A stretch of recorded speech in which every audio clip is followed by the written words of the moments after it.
Hello, everybody. This is Of the Altar. In this podcast, we mostly speak about things that are happening when we are not on stage, when we are not on the altar. But today we have a very great subject. We're going to speak about. Don't forget to share this podcast to somebody. If you already do it, I'm not gonna lie to you. We appreciate that. We appreciate your support. Thank you for sharing it to a friend. Thank you for tuning in. Thank you for using your device to listen to us. And we believe we're going to have a very good moment together. Okay? Thank you so much. Thank you. Today we're going to speak about 6 basic elements we need to have a stable and a progressive worship team in a church. If you're a leader, if you are a pastor, you are the leader of the worship team, you want your worship team to be like any other professional worship team. You need to follow those 6 basic guidelines, because those are the guidelines that will help you to have the minimum to see your worship team progress, your ministry and the worship side progress. Basically, worship is the center of every ministry. Unless the ministry you have is not something for God, we need to be okay with it. The first thing in the ministry you have, the first element you need, there are a number of 6, but the first one is the member of the team. How many you need to start? You don't need 50 or 1,000. You don't need a lot. You just need at least 3 to 7 to start. If you have only 3 people, I can tell you those 3 people must be able to play an instrument and sing at the same time. Or if all of 3 cannot do it, at least one of them need to be able to play an instrument until you got a full band. But if you're lucky enough to start with 7 people, at least 3 of those 7 people need to be able to play instruments, either drum, bass, guitar, whatever, something that can help the music department to move forward. Okay, and after the 4 other ones need to be able to do background vocal and need to be able to sing as the lead vocal to start. Okay, if they don't have these abilities, you can hire a professional to teach them. If you cannot teach them until you got them ready for the mission they have. Okay, now when you have the number of people I just said, 3 to 7, or you can have more, but it will be very hard to only have 2, because you will not be able to really work the way you want to work. And the second thing, as the leader or as the pastor who is responsible for the team, you will need now to enforce commitment into your members. Okay, now you're gonna say, why do I need to enforce commitment?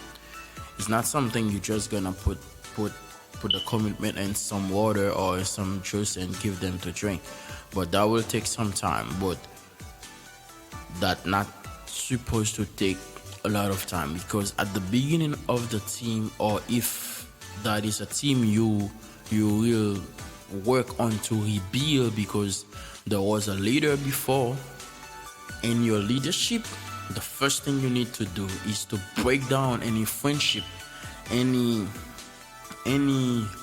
usual activities to enforce commitment. Because when you enforce commitment and the members you have, you're going to limit one of the key that destroy any ministry, any worship team, which is a lot of members who's always running late. They're running late for meeting, they're running late for prayer, they're running late for practice, for anything. And the worst thing, the running late is like a habit. They do it every time. Enforcing commitment will help you to limit those type of issues. And the second thing enforcing commitment will allow you is to limit the amount of unfaithful member you will be having among the worship team. Now you're thinking, because the more unfaithful member you're working with, is the more work you will have to do, the more prayer you will need to transform those leaders. And if you do have a lot of unfaithful members, you can still be patient to transform them. But by experience, the experience I have, if somebody chooses to be unfaithful for a ministry you're leading, the only thing to do is to ask that person, please make some room for those who want to be part of the ministry. Very, very, very simple, very gentle, okay? But for you to be able to do that, you need to enforce commitment into your members. And the third thing that will allow you to do when you enforce commitment, you will build into each member's accountability. Okay, they will be accountable not to you as leader, as pastor, but you need to train them to be accountable with the team, to be accountable with the ministry, to be accountable with the worship team. There is a reason why when I said you need to train them to be accountable with the team, because you will not like it when you left or when you getting promoted in the church to do something else, and then the worship team is breaking down. This will be a sign that you don't do your job, because if you left the church or if you left the ministry, everything go down. I mean, for the amount of time you've been there, you miss the fact of being the leaders. But build them to be accountable for the ministry. This will be another time I will be speaking about that, is to make them being responsible for now, responsible for tomorrow, by telling them like, I want you to be there on time, I want you to learn how to sing, I want you to be able to lead a service. The fact when I'm not there, you will be able to do it. The team will be able to count on you. You make them engage in the team. This is why you need to enforce commitment in the worship team at the beginning of the worship team. Okay? And the third thing, we already speak about the first thing to do is to have 3 to 7 people, okay? 7 good people, and to implement a commitment into those people. Make sure they come on time, make sure they respect the orders of the worship team, make sure they do what needed to be done, make sure you don't have a lot of unfaithful members working with you. They are very fake with you.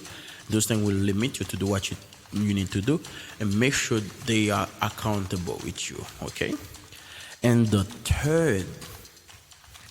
third thing you need is to have a stable day and time of practice. Remember, we're speaking about six basic elements you need to have a successful worship team. Okay, successful and progressive worship team, you need to have a stable day and time for practice. Because the reason why you need that, if you have practice in your church or for the worship team every Saturday, and you end up canceling practice every Saturday to have practice 1 hour before the service, or to have practice on Monday and Thursday, it's like you're not stable. You're all over the place with the practice as leader. And you will not be able to have an insight of the progress of the team. This is why you need to sit down with your team to decide we have practice on Saturday at 6 p.m. And this is still like that for 1 year, for 2 years, for 3 years, for several years. The worship team will be there in the church. And the second thing you need from having a stable day and time of practice, you need to make sure every time you have practice, you have practice with the same type of people, with the same faces. You're going to ask yourself a question, I'm not going to have new people. Yes, you're going to have new people when you have recruitment.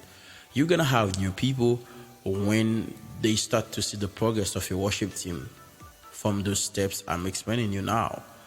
But the reason why you need to have rehearsal with the same type of faces is the fact you can have, I don't remember how they said that. You can have a background of what you do in the past. You don't need every Saturday to come back to train somebody how to properly sing a song, because this person was there 7 Saturdays ago. They learn it, they reply, they exercise it. Now for this concert or for this special service, you will not teaching, or you will not having a learning classes of how to sing, of how to play a music, but you will just apply because you already teach the same faces in several practice. Okay, this is why we need to see, because when you have the same people, that will allow you to progress more, to teach new things, because the same people will always be there. They commit, they come on time, and this is what you need in your worship team. Okay. And the second thing, during the weeks in your churches, you need to have a day where you train your members about music, worship ministry, leadership, and any other things that can help your worship team to grow. Okay? Because you will never see the growth of your work as leader, as pastor, as a team, if you never put yourself in the place of learning. Okay?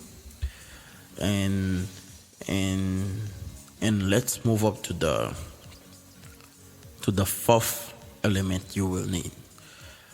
I want you to follow me.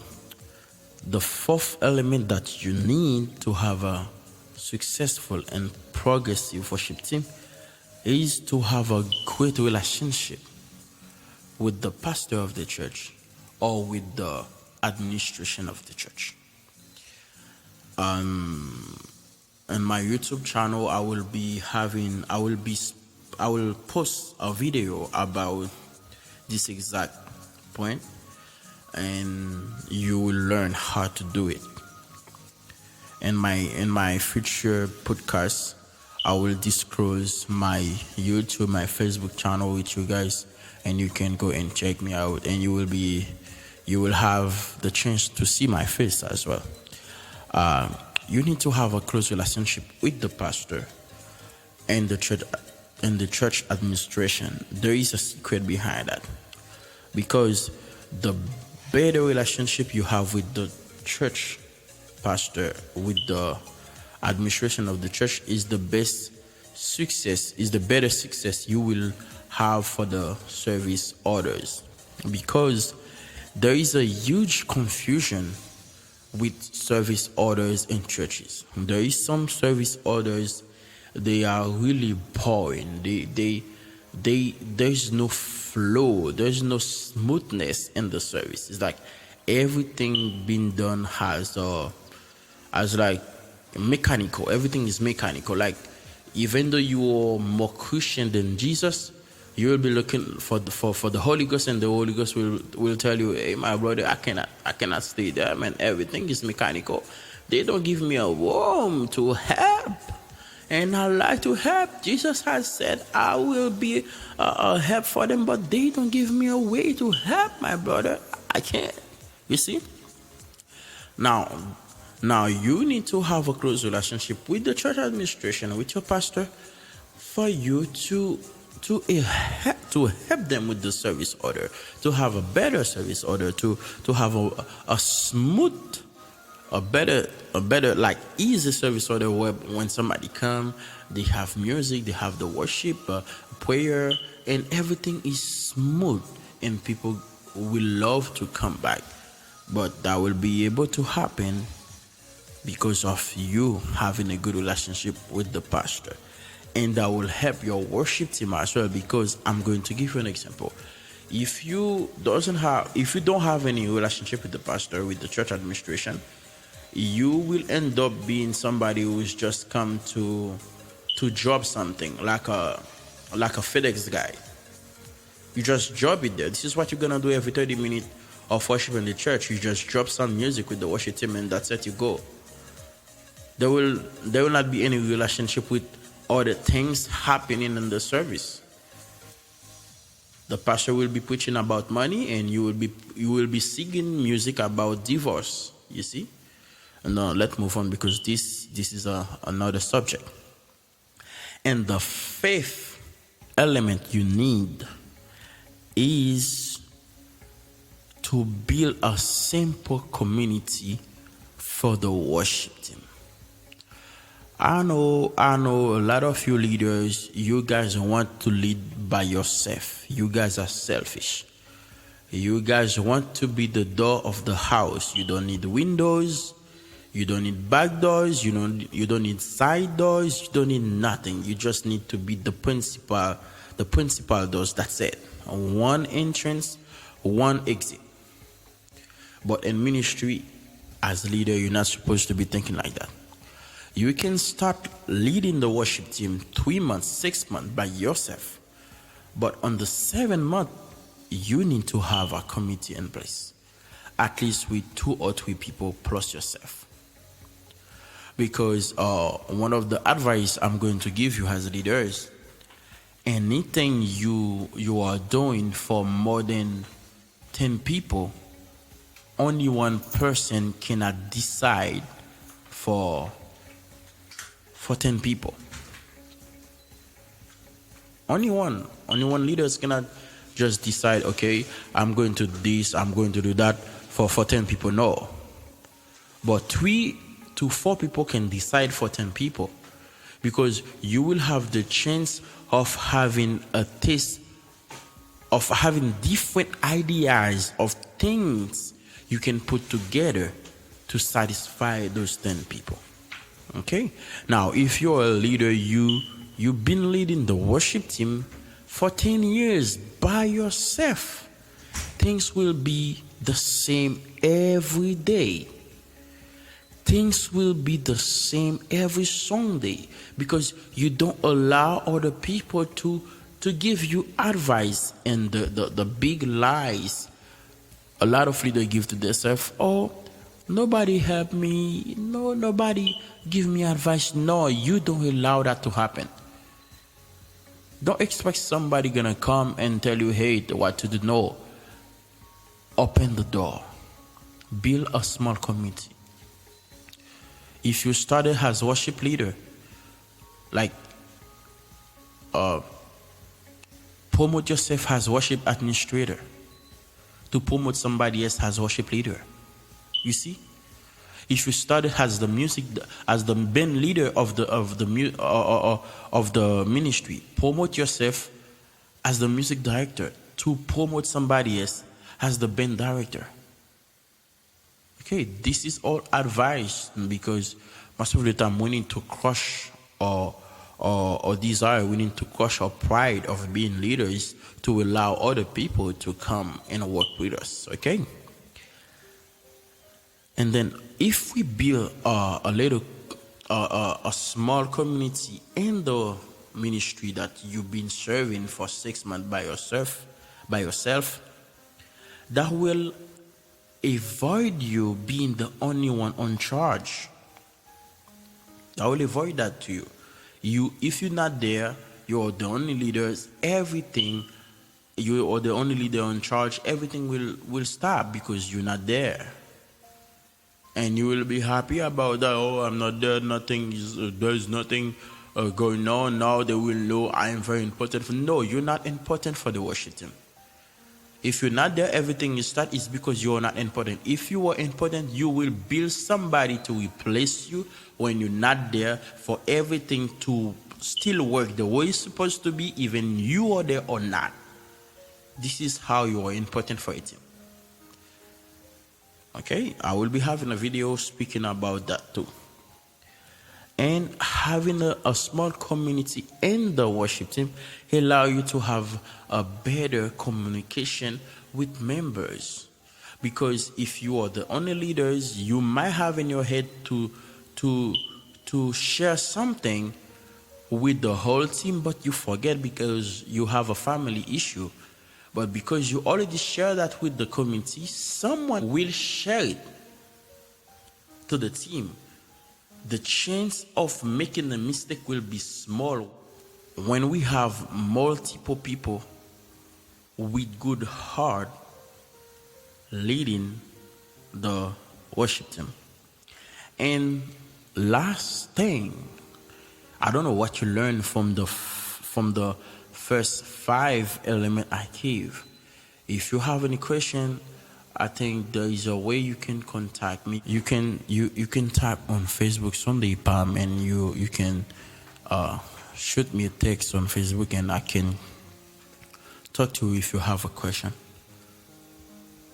Like if you learn something from those 5 points we talk about to start, you can have 3 to 7 team members in the worship team. 3 of them can be musicians, or 4 of them can be the singers and vocal leaders, or 4 of them can be the musicians. You can have a full band and 3 background vocals, and some of the musicians will be able to sing as well. Okay, now the last element, you need to have a stable and a progressive worship team, is to enforce prayer in the worship team or in that ministry before and after everything that will take place. Okay? Because first of all, everything you will be doing is for God. How come you will be doing something for God and then you never pray? You don't have a prayer life. You don't have an altar at home to pray. The only time you say Jesus in your mouth is when something bad almost happened to you. Is when the music is too good in the service, and then you feel emotion and you say Jesus. But there was not one day you go and pray, you take a bath, you make yourself smelling good, and you go in your altar, you put worship music, you pray, you talk to God, you talking to your partner, to your mother, to a family member. Yeah, you're doing that. As a leader, you need to enforce it to your ministry, because this is based on the experience I have. This is how you will be able to be different from the others.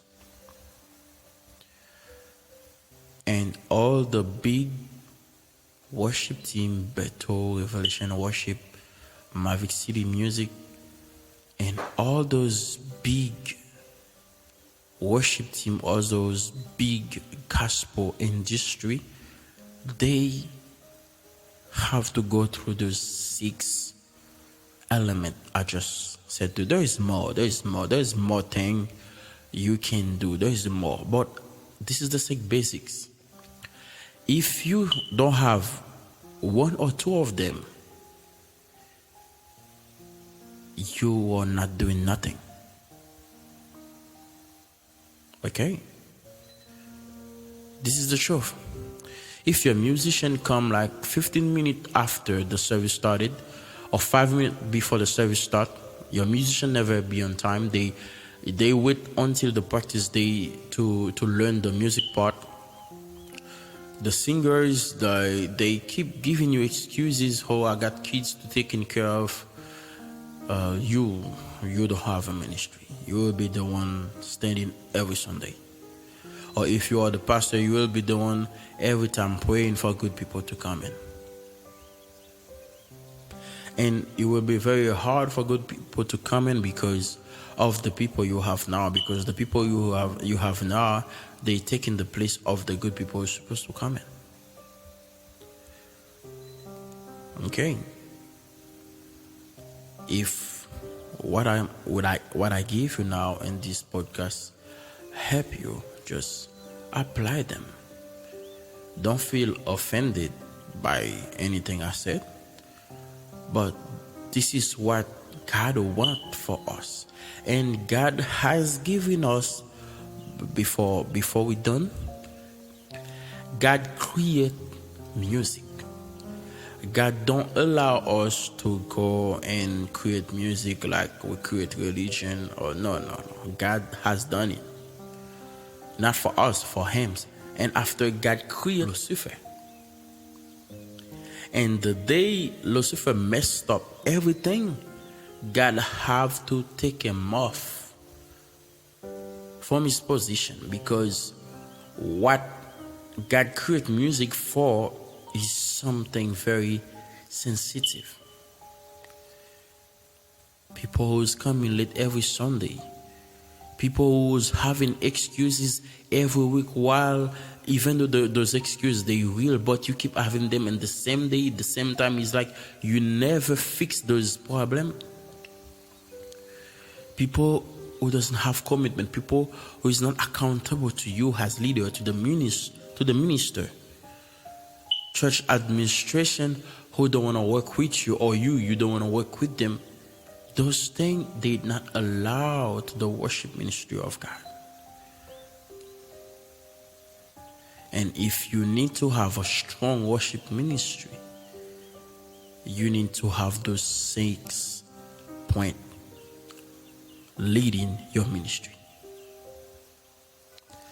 Those 6 basic elements will save you a lot of time, my brother, my sister, my pastors. I will be recording those type of podcasts every 2 days, and we will speak about more things. Thank you for listening. Thank you for sharing. We are here to share our experience and to give to you all the tips to help your ministry to be better. Have a wonderful day. May God bless you.